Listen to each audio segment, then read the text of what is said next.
Hey everybody, I'm William, I'm Kina. and we are the We're the Nerdyweds. Nerdyweds. And today we're talking about so you want to go to Dragon Con.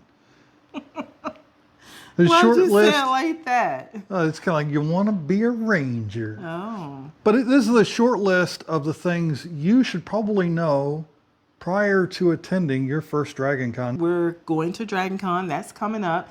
And there are people that we know who've never been and want to go. Yeah. So we always say if you want to go to Dragon Con, then you need to start planning right now. So Yeah. this video, like William said, is a short list. It's very basic. The immediate things that you need to know and do to get ready to go to Dragon Con if that's your plan. Yep. And I think first and foremost on that list of all the things you should be doing right now is working on your hotel.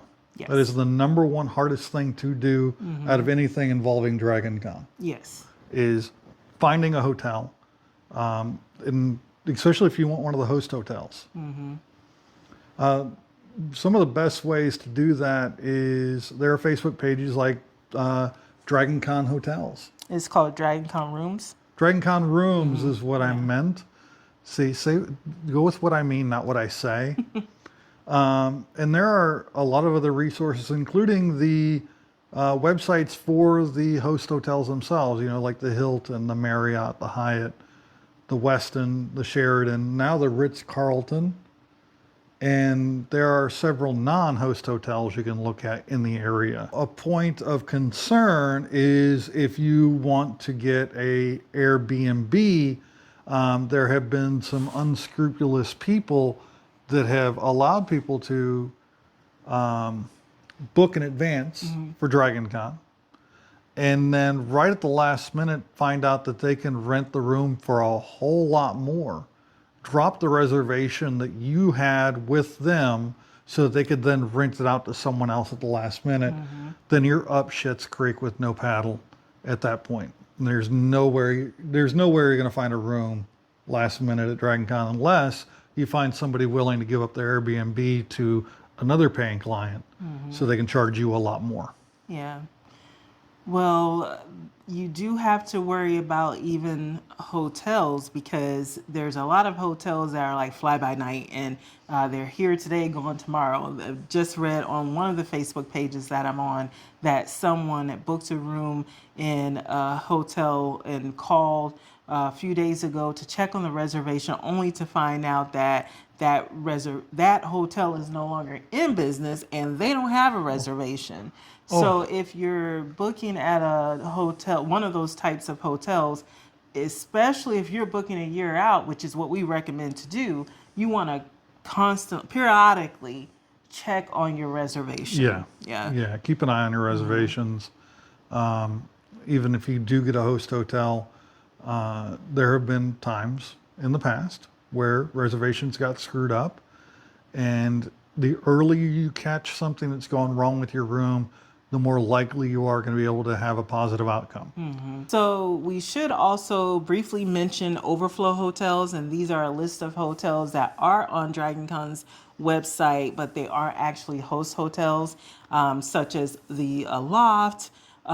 Is it the Hyatt House or something? No, Hotel Indigo. That's the one Hotel I'm Indigo, thinking of, yeah. because that's one That's a that really a good one. lot of people stay at and have great things to say about it. And you mentioned the Ritz-Carlton. I don't think that's No, host that's hotel. It's actually overflow. an overflow hotel. And the difference between host and overflow is that, as you mentioned, a lot of events, main events, are held in the 5 host hotels.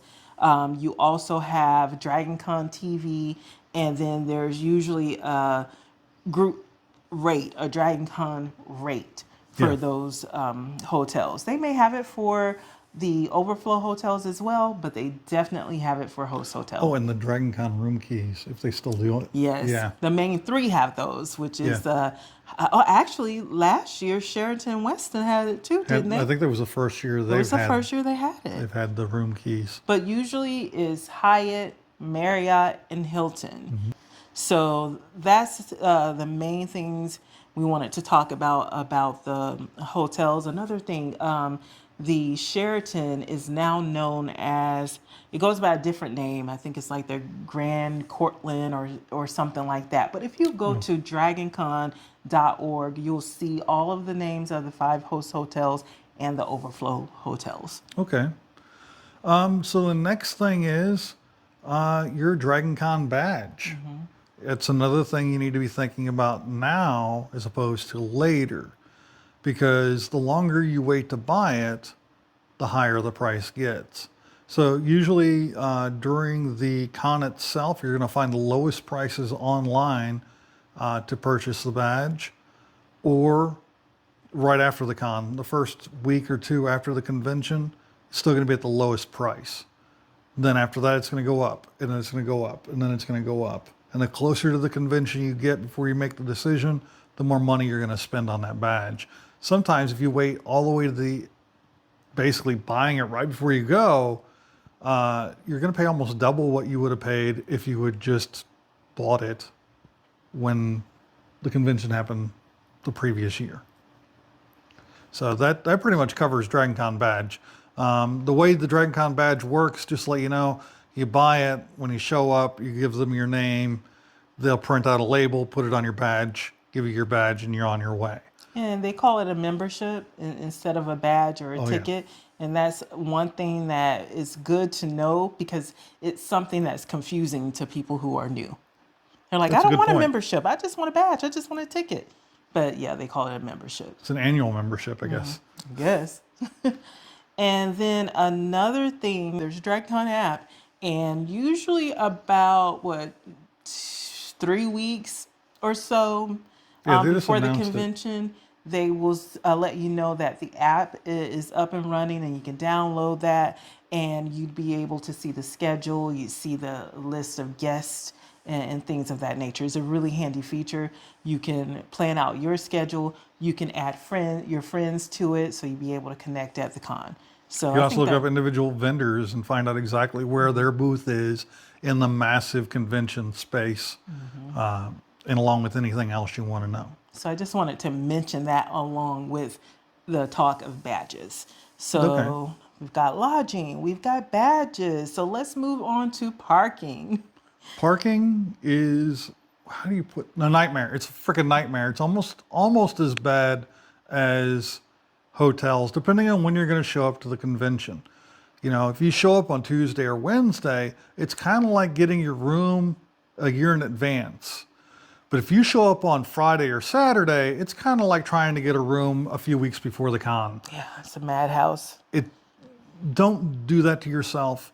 Well, some people have no choice, but it's just being aware that it's going to be a madhouse and parking is going to be limited if the later you come in, because there's so many people that attend. One thing you can do to mitigate it if you do come in later is to look at the different apps, the parking apps that are out there that allow you to reserve your spot, your parking spot ahead of time. Be careful though, because you want to go for covered garages instead of open lots. There are people who have done it, who have been fine, but there's a lot of people who have had their car damaged, stuff stolen, or a boot put on their car, even when they've paid. So it's just something, just be cautious. We had that happen to a friend of ours who paid. Apparently, with that particular parking lot, this was many years ago, that particular parking lot required you to show up every day and pay for your parking. And he didn't know that, and he got booted. But another thing with parking, you know, if you do decide, or you are forced to come in later, look at places like MARTA stations and places like that you can park. Maybe even the airport that has a MARTA train directly from the airport to downtown Atlanta. Utilize the MARTA for not only if you need to park, but also if you want to go shopping, and any other types of things. I know we haven't fully covered parking yet, but it's really hard to cover all of the different ways you can cover parking with. Well, this is just kind of a basic video to let you know the things that you need to look into and think about and plan when you're trying to do DragonCon. We're not trying to go into the specifics of everything, unless you guys want a part 2. and then we'll do that, right? Yeah. Oh, of course.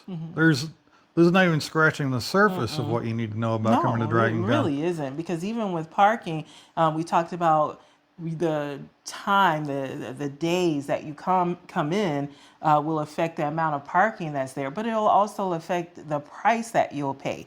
And you'll come in early, get a cheaper price, but you still have to be cautious with that, because when you leave, they might try to up the price on you if you leave on a Monday versus a Tuesday, or just up it regardless because they can. And if you don't like take a picture or have some type of proof that no, I was charged this amount when I first came, then you might be paying that higher amount. So Yeah. there's just so many things, like William said, that we haven't even scratched the surface on. And one of the last things I want to cover is, we talked about the MARTA, but transportation while you're at the con. Those that have driven to the convention, park it and leave it. You're going to be drinking, you're going to be partying, you're going to be running around being crazy. You do not want to have to come through the madhouse of reparking your car because you needed a case of beer, or you needed something during the day or even at night, and you decided to drive your car down the street to go shopping. The MARTA works. It's cheap. There are plenty of people around that'll help you get to wherever you're trying to go. I've used the MARTA to go find a liquor store to buy particular alcohols, and I would definitely use the MARTA again straight up during Dragon Con to get around. Avoid Ubers and all that stuff because they jack up the prices. Yeah, we're definitely parking and leaving. And I think you said this year we're just going to do valet parking at the hotel and call it a day. But yeah, that's pretty much what we've got for parking. We want to go ahead and move on to cosplay, because that is a big part of your Dragon Con experience. You may want to just watch other cosplay and take pictures, but if you want to do cosplay yourself, then the earlier you plan, the more options you're going to have, and probably the better cosplay you're going to have. Definitely. You can decide to commission something, make something yourself. The options are limitless. You can decide to do a cosplay from your favorite TV show, movie. Heck, I've even seen people do from commercials. Some of my favorite ones are from commercials. A lot of ones from Progressive. What's her name? Flo. Flo. Yeah, I've seen a lot of Flows. Saw a guy walking around as a fisherman, old man, with the fishing pole and the dollar bill hanging from the fishing line. Yeah, it's pretty funny. And then you might want to do some group cosplays. Things that can help you, no matter what you decide, are different Facebook groups. You have Dragon Con cosplay. You have, if you're into horror, there's Dragon Con horror cosplay. Those Facebook pages are easy to find. Just do a search. Anything that you're interested in cosplay related, there's probably a Facebook page for it, and they'll help you know where to buy different pieces for your cosplay and help you as you're creating your cosplay. I'm going to give you some sage advice. We all know how this is going to turn out. You're going to be finishing your cosplay 20 minutes before the photo shoot. Things are going to be going wrong. Your hair is going to be on fire. Zippers are going to break, and your shoes are going to break. Something's going to go wrong. Right now is the time to put together your cosplay for next year. And you want to make sure throughout the year you get your cosplay together and you wear it around your house for a few hours. Walk around, jump around, roll around if you can. But make sure your cosplay is going to hold up to the wear and tear of wearing it out to the convention. Because I can't tell you how many times I've been sitting in a hotel room trying to put together my costume at the last freaking minute when I had a year to put the stupid thing together. Yeah.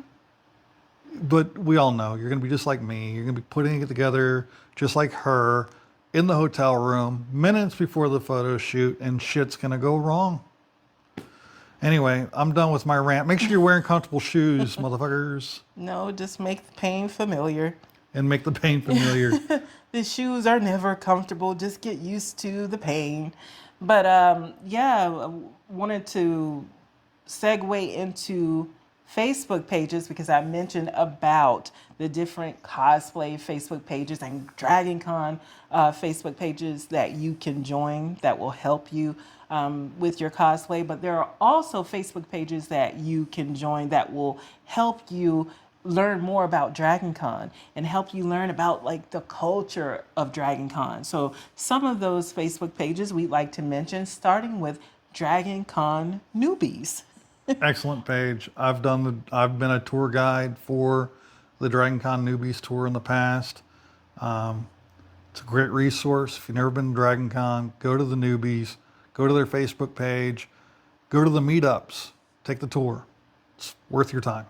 Yeah, they can answer any questions that you have about Dragon Con and help make your experience a better one, even better one. So there's also groups like Dragon Con Over 40 and Dragon Con Over 30, or even Dragon Con Under 30. There's all kinds. Whatever you're interested in, there's a Facebook page for it. There's Dragon Con Swifties for people who are into Taylor Swift and her music. Another one that I have to mention is Dragon Con itself, because a lot of the announcements, guest announcements, things like that, you will find on their Facebook page. Then you have Dragon Con Unofficial. That's where you're going to find a lot of the fun stuff. Is on Dragon Con Unofficial. Yeah, so those are just some of the pages that you can go to help you plan for Dragon Con and also learn more about Dragon Con. I still haven't scratched the surface of those pages as well. No, none of the things we've told you are even close to half of what you need to know. But we got you pointed in the right direction. Get on those Facebook pages like Dragon Con Rooms and the Dragon Con official Facebook page, the unofficial Facebook page. So, huge resources like you out said, there. We've covered the bases. Lodging. While you're at it, go to the Nerdy Weds on Facebook and follow us there too. We're going to be a lot more active in the near future. Our own. Yeah, of course. Yeah. And of course, subscribe to this video. Make sure you comment down below with any questions you have for Dragon Con, something you would like us to either answer in the comments because you're going to Dragon Con this year, or answer in another video because you're interested in going next year. Either way, make sure you like, comment, subscribe, and until next time, Stay nerdy.